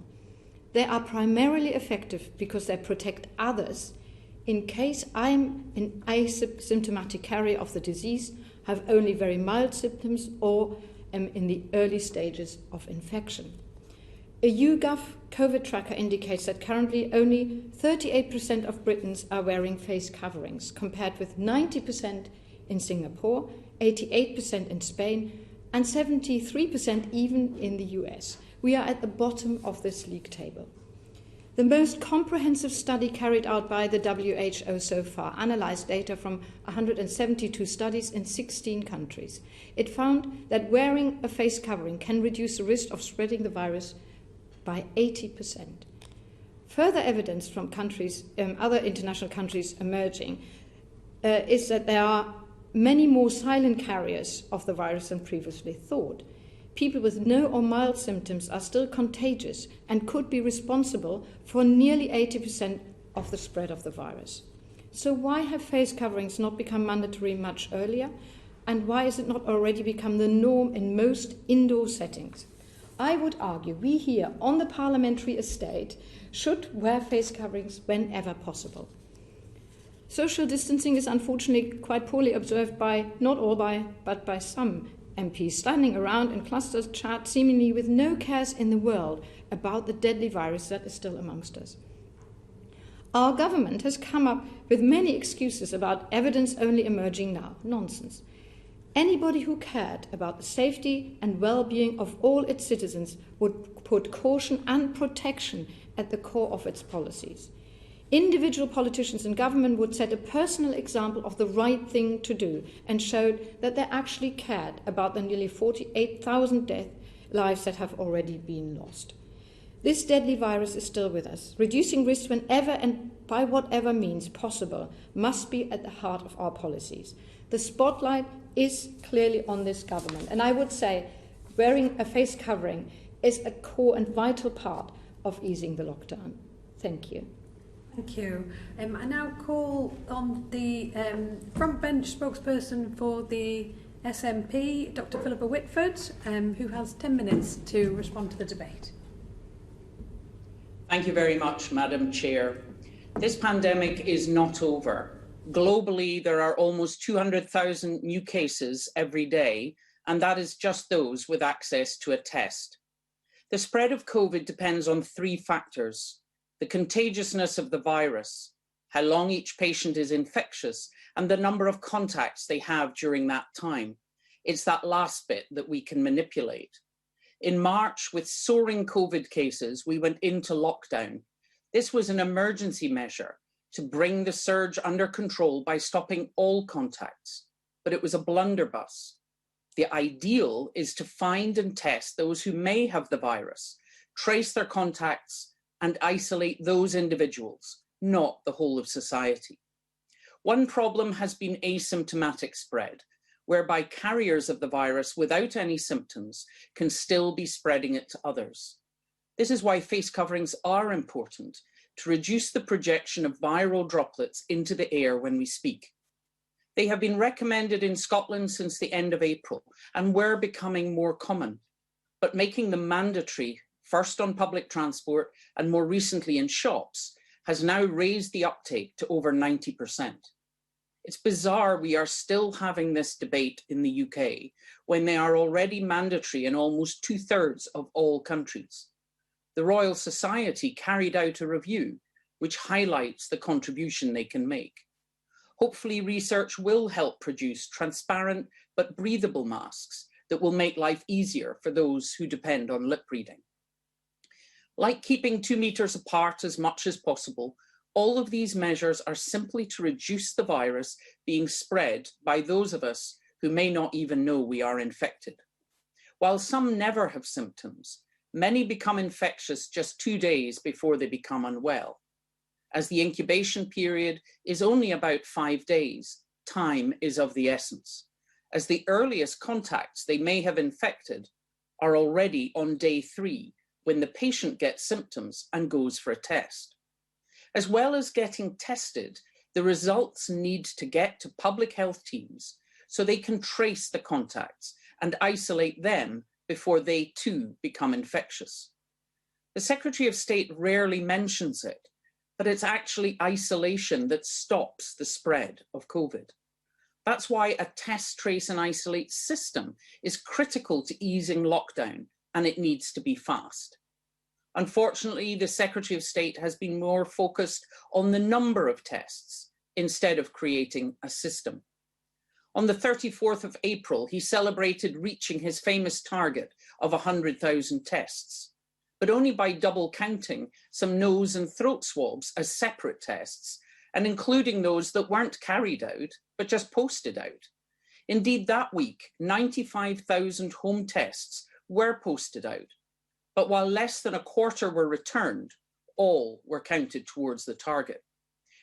This drove Sir David Norgrove of the UK Statistics Authority to say, the aim seems to be to show the largest possible number of tests, even at the expense of understanding. The UK government often seemed to have put more energy into managing the media than managing the epidemic. Instead of extra funding to expand NHS lab capacity, the government set up a completely separate network of commercial labs with Deloitte. They weren't connected to the 4 national health services across the UK, and while the patient might get the result eventually, they were not reported to GPs or local public health teams. Incredibly, it turns out this requirement wasn't specified in the contract. Detailed data was only made available in England in late June, when it suddenly became clear that Leicester had had almost 900 cases in less than a month. Within a week, Leicester was back under lockdown.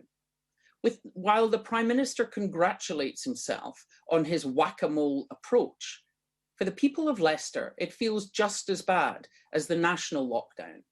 The social and economic impact of a local lockdown is exactly the same, especially as they have received little funding from the UK government. For isolation to be acceptable, there needs to be financial support for those who are asked not to go to work for 2 weeks, and for any community put back into lockdown. While initially we had exactly the same problem getting results from the commercial labs, Scotland's Test and Protect system has been up and running since the end of May and is based on local public health networks. It was able to pick up and trace a tiny outbreak of 12 cases in the south of Scotland and stop any further spread. That's the level of precision that's needed to drive an elimination strategy, which the Scottish Government committed to back in May. This doesn't mean there will never be any more COVID cases, but the aim is to stop community spread. Following this approach, Scotland has had no COVID positive deaths in the last week and only 5 new cases today. Allowing COVID-19 to grumble on at its current level in England would lead to another 27,000 COVID deaths by next spring, and that is without a second wave. There is no sign of the world-beating contact tracing app we used to hear so much about, and Serco say their system will not be fully functioning until September. So instead of outsourcing, the UK government should invest in rebuilding local public health teams in England, ensure they get the data to spot an outbreak and the individual test results to deal with it. All across the world, from the US to Australia, we see the gains of lockdown being thrown away by releasing it too quickly and without robust test, trace and isolate systems in place. We are all aware of the negative impacts of lockdown on the diagnosis and treatment of other health conditions and on people's livelihoods. But painting this crisis as public health versus the economy is false. Most people, seeing the death toll, are worried for their safety and that of their families. They simply don't trust politicians who suddenly seem to have switched their focus from public safety to the economy when they tell them to come out, eat, drink, and be merry. There are some industries which simply won't recover quickly, and the government should be providing ongoing support to those sectors, including tourism, aviation, and entertainment. To ease lockdowns safely right across the British Isles, England needs to join Scotland, Wales, Northern Ireland, and Ireland in following New Zealand's example and committing to an elimination strategy. That is the best way to ease the burden on NHS services so they can deal with other urgent diseases like cancer. It's also the best way to get the economy moving. By driving the virus right down, people would have real confidence that it's safe to send their children to school, go back to work, or go out for a meal. The experience of the last 5 months has made us see what's really important in life. We have seen volunteers, health and social care staff, and key workers putting themselves in harm's way to help the rest of us. Indeed, some have lost their lives, and we pay tribute to them. We owe it to them to ensure their efforts were not in vain. So as we carefully come out of lockdown and get back to work or meet up with friends and loved ones, we all need to stick to the rules, to protect ourselves and to protect each other. We cannot risk a second wave taking us back to square one and putting us all back in lockdown. Thank you. I now call Helen Hayes to respond for the Labour front bench. Thank you very much, Madam Chair. I am grateful to you and the Petitions Committee for enabling this important debate to take place today, and to all the honourable members who have spoken in it. The level of engagement of members of the public with each of the petitions we are debating today on gyms and leisure centres, salons and tattoo parlours, the reopening of schools and compulsory quarantine for travellers arriving in the UK is an indication of the breadth and depth of the impact coronavirus is having on so many areas of our economy and community life, and the anxiety that it is causing for people across the country in relation to health, the ability to see loved ones, and the ability to work and to support family. This debate has provided an opportunity for members to speak powerfully of the impact of coronavirus on their constituents, and I'm particularly glad that it's provided the opportunity for members who are shielding and self-isolating to represent their constituents too.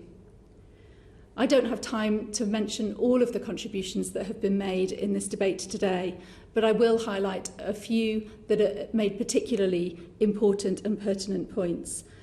My honourable friend, the member for Gower, spoke very powerfully as chair of the APPG on cancer of the impact that coronavirus is having on access to cancer treatments and the lives that are at risk as a consequence.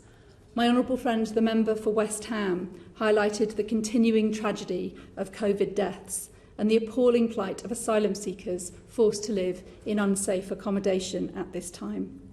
My honourable friend, the member for Nottingham South, highlighted the vital importance of support for theatres and clarity on when they will be able to reopen, and additional support for the beauty sector, which employs so many people, so many of them women and women from BAME backgrounds.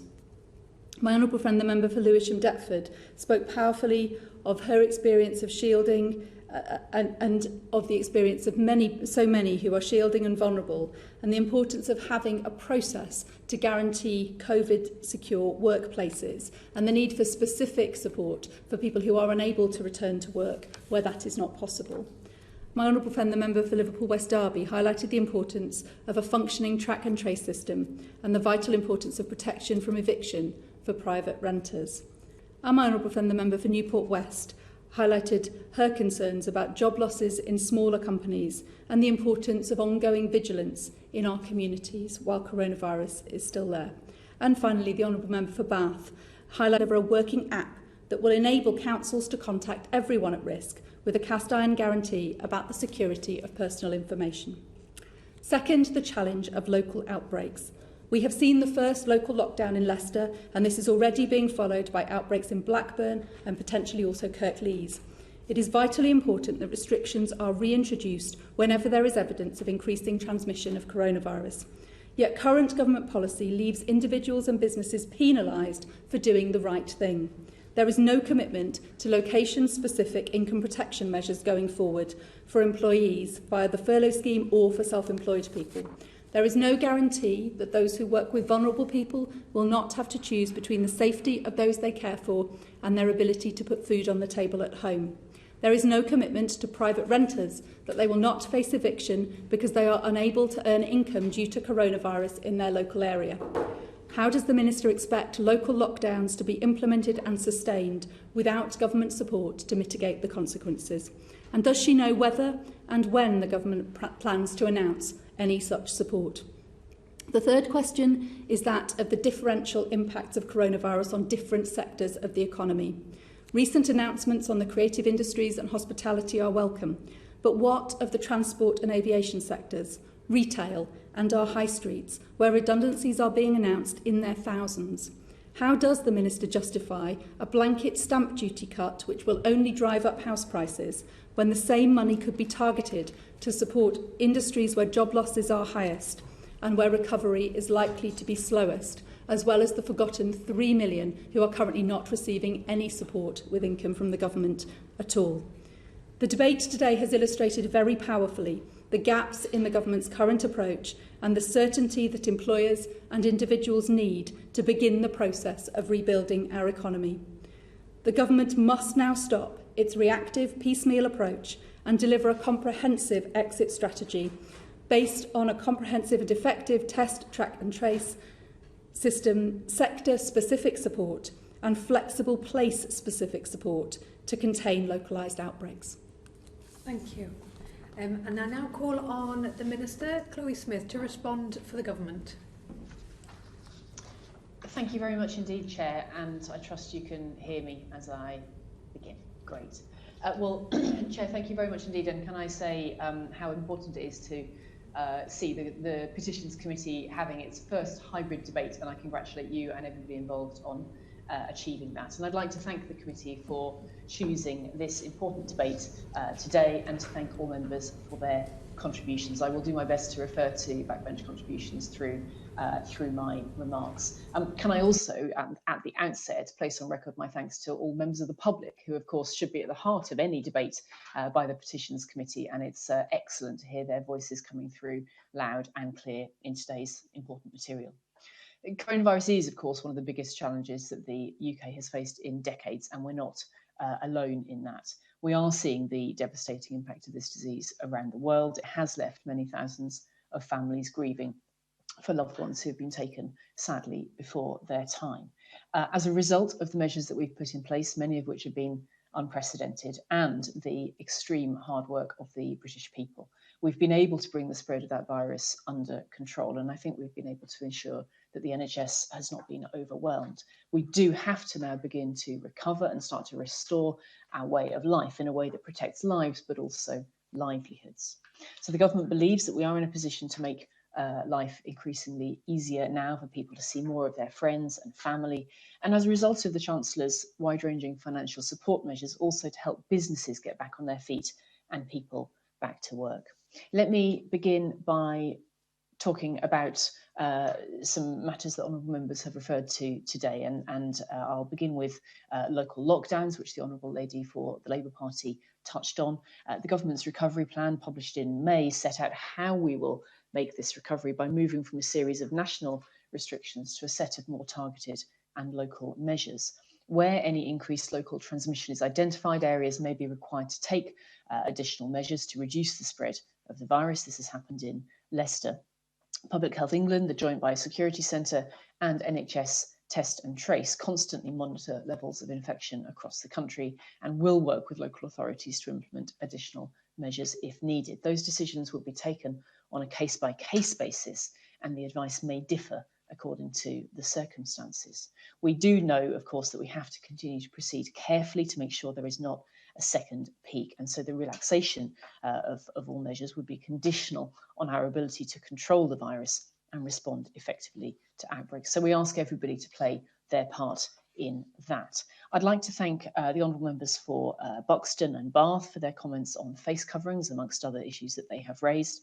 The honourable member for Lewisham and Deptford was eloquent about some of the challenges relating to those who are shielding, and I'm going to particularly ask my colleague, the Minister for Work, Health and Disability, to respond to some of the points she raised.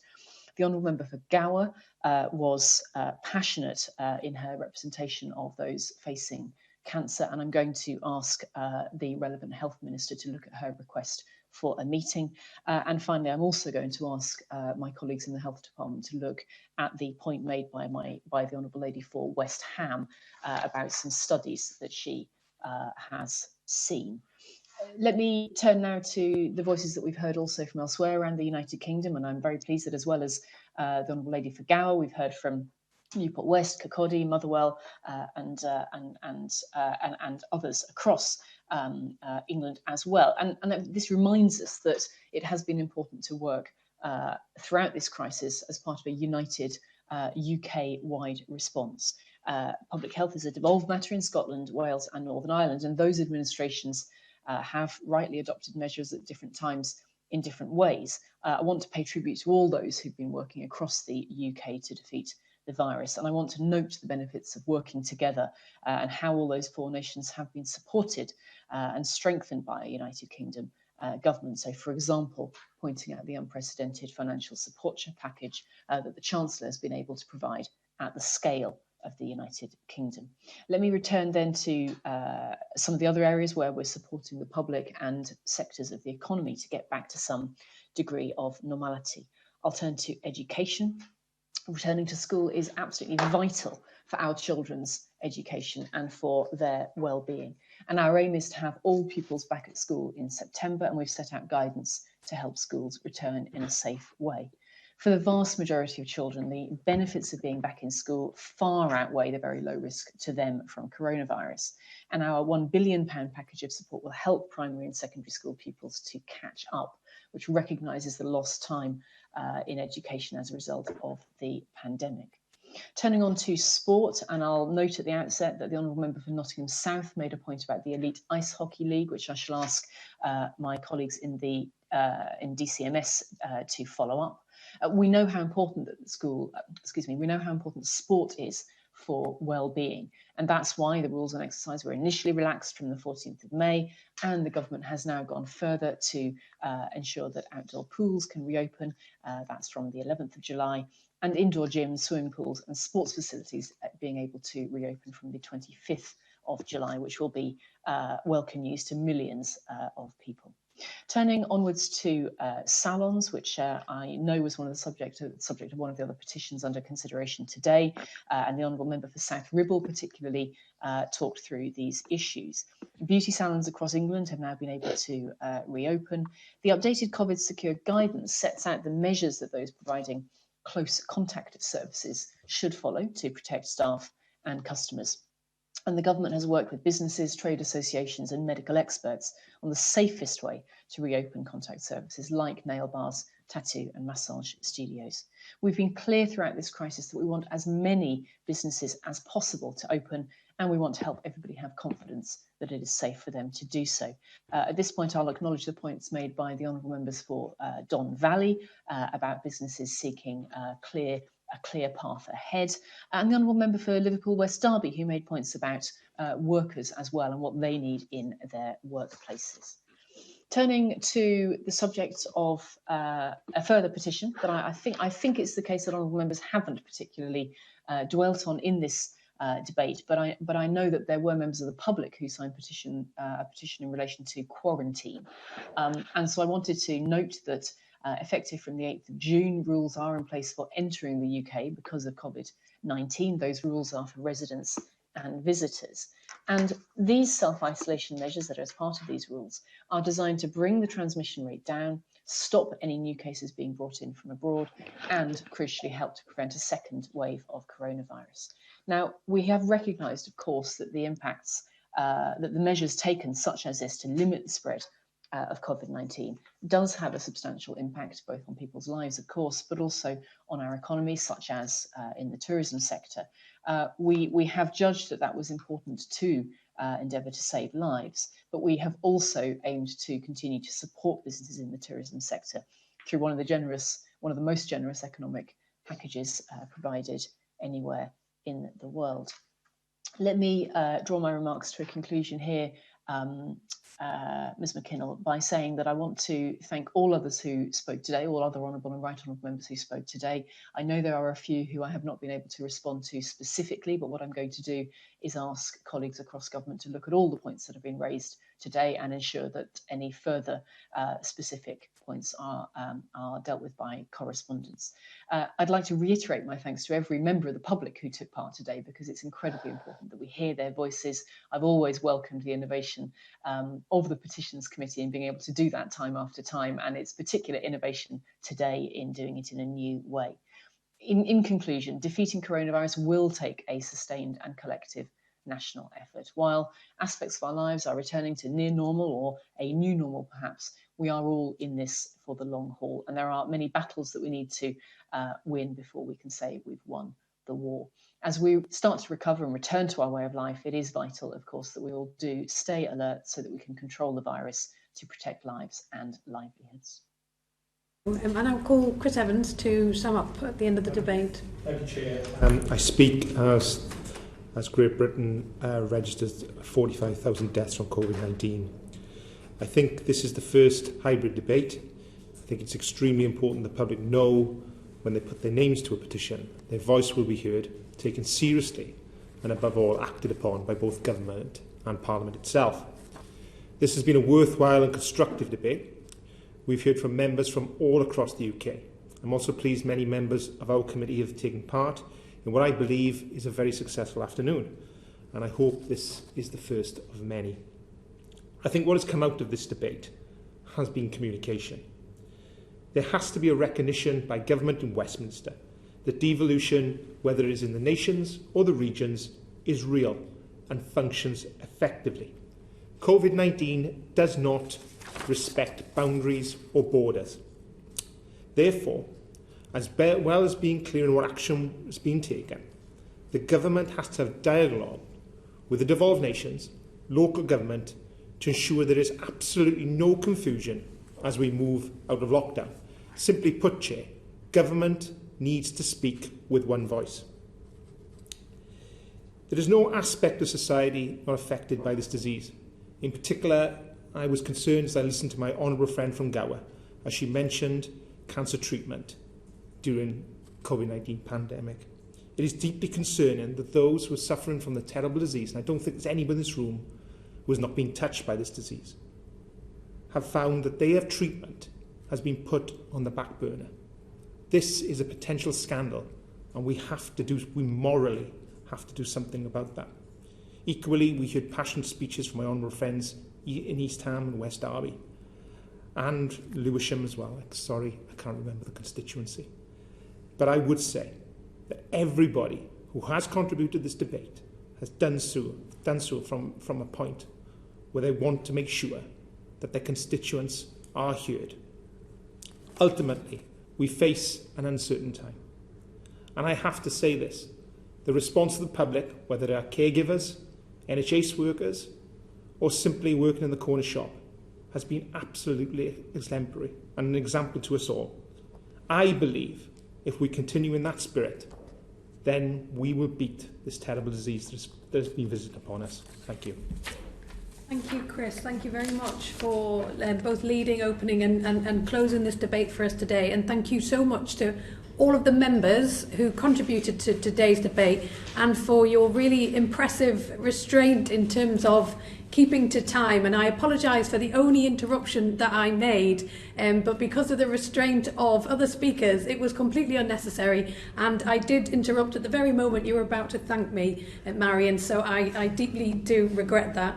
And I want to thank the petitioners who really inspired and led this debate today and made sure that all of these very important issues were aired. And I thank the government for sending a minister to respond, because that's incredibly important for the petitioners to have that response. And thank you finally to the broadcasters and to Hansard, who work incredibly hard behind the scenes to make all of this innovative communication and debate possible. And thank you to all the staff who have worked very hard to make it possible today.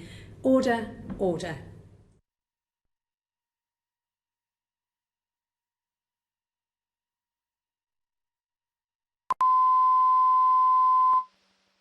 Petitions Committee, 15th of July 2020.